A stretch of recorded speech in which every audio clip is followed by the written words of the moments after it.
भक्तों हर महादेव, आइए रामायण के चौपाई का गायन करें और उसका भावार्थ समझे।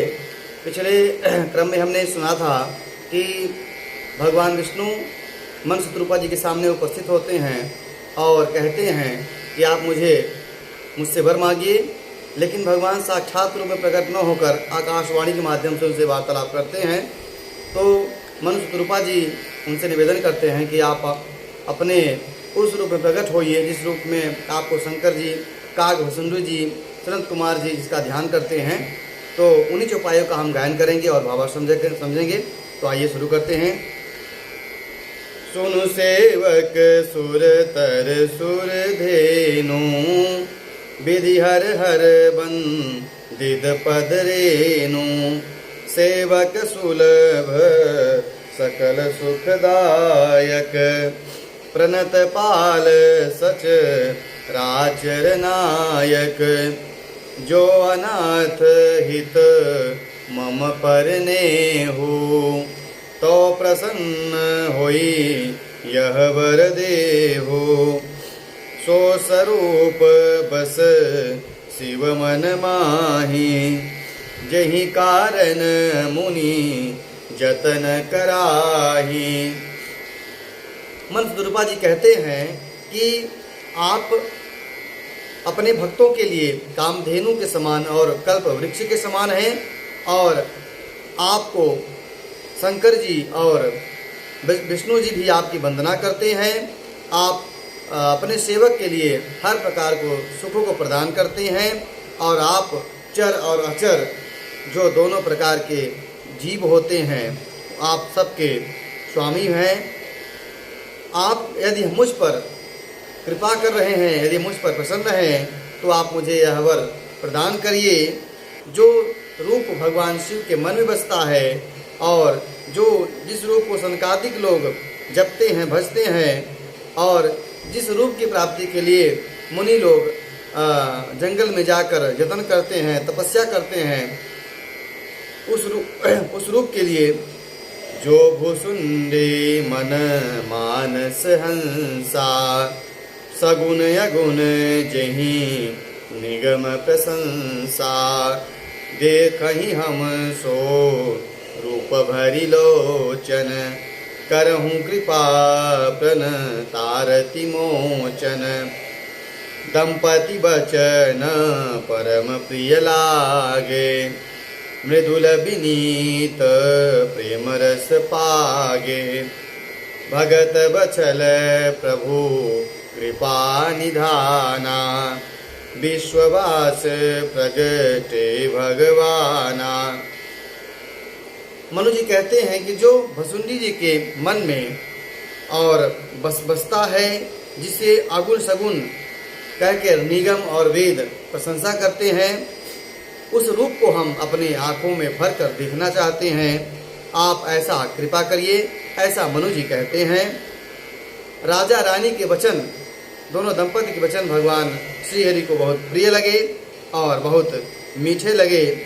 भक्त वत्सल कृपा सिंधु, संपूर्ण विश्व के निवास स्थान सर्वसमर्थ भगवान वहीं पर अपने सगुण रूप में प्रकट हो गए। अभी तक भगवान श्रीहरि अपने निर्गुण निराकार रूप से मन शत्रुपा जी से बात कर रहे थे आकाशवाणी के माध्यम से। अब उनके निवेदन पर भगवान वहाँ पर अपने सगुण रूप से प्रकट हो गए। नील सरोरहु नीलमणि, नील नील नीरधर श्याम। लाजहि तन शोभा निरखी, कोटि कोटि सतकाम। भगवान नीले कमल, नीलमणि और नीले मेघ के समान श्यामवर्ण शरीर की शोभा देखकर करोड़ों काम भी लजा जाएं, ऐसा भगवान का स्वरूप था, रूप था।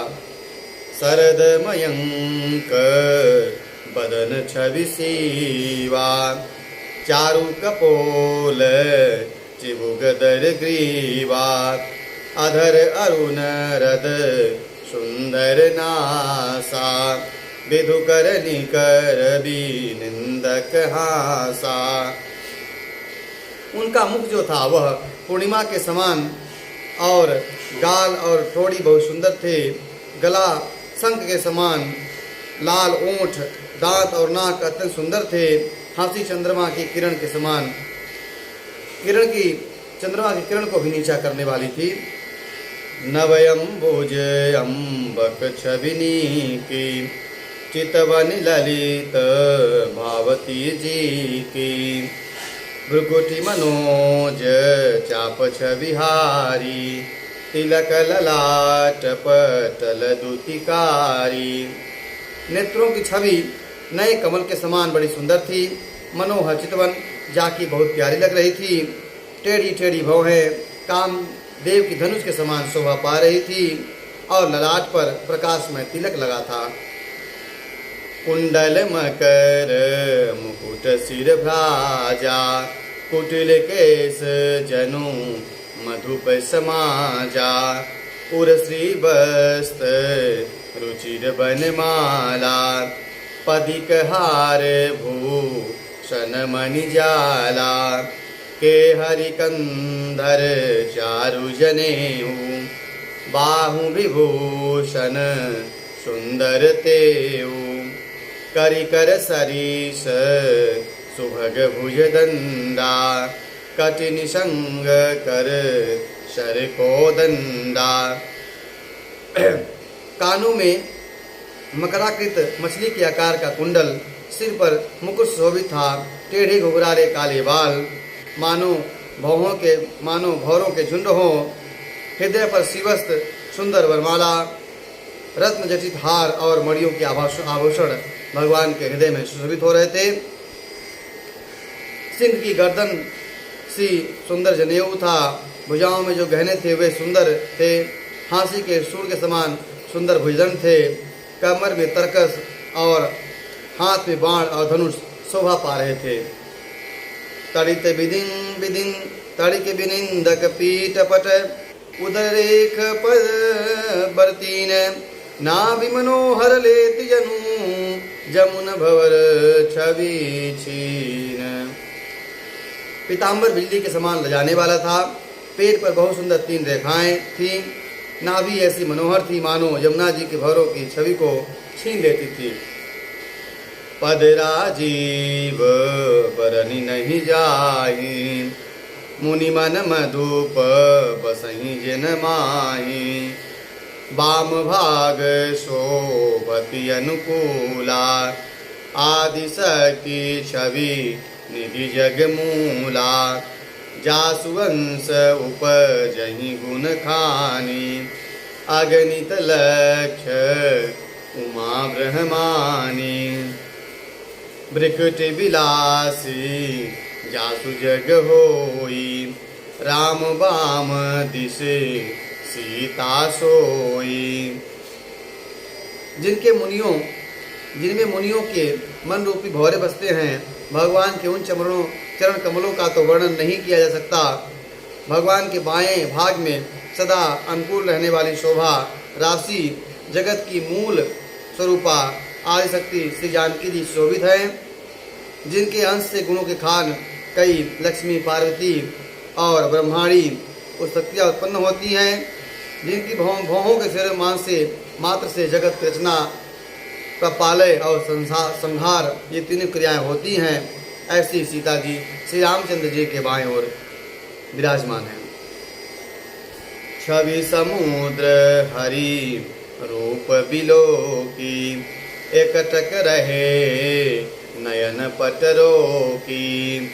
चितवहि सादर रूप अनूपा, तृप्ति न मानहि मन शत्रुपा। हरस विवस तन दशा भुलानी, परे दंड इव गहि पद पानी। सिर पर से प्रभु निज कर कंजा, तुरत उठाए करुणा पुंजा। शोभा के समुद्र श्रीहरि के रूप को देखकर मनु शत्रुपा नेत्रों के पट रोके हुए थे। एक टकटकी लगाकर देख रहे थे और इसके बाद भी जो उनकी तृप्ति थी, तृष्णा थी, भगवान के रूप को देखने की वह शांत नहीं हो रही थी। आनंद के अधिक वश में हो जाने कारण उन्होंने अपनी देह की शुद्धि को भूल गए थे।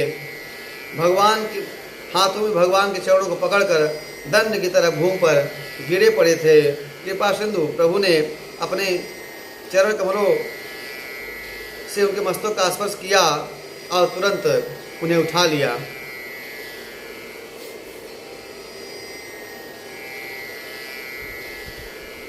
बोले कृपा निधान पुनि अति प्रसन्न मोहि जानी, मागहु बर जोई भाव मन महादानी अनुमान।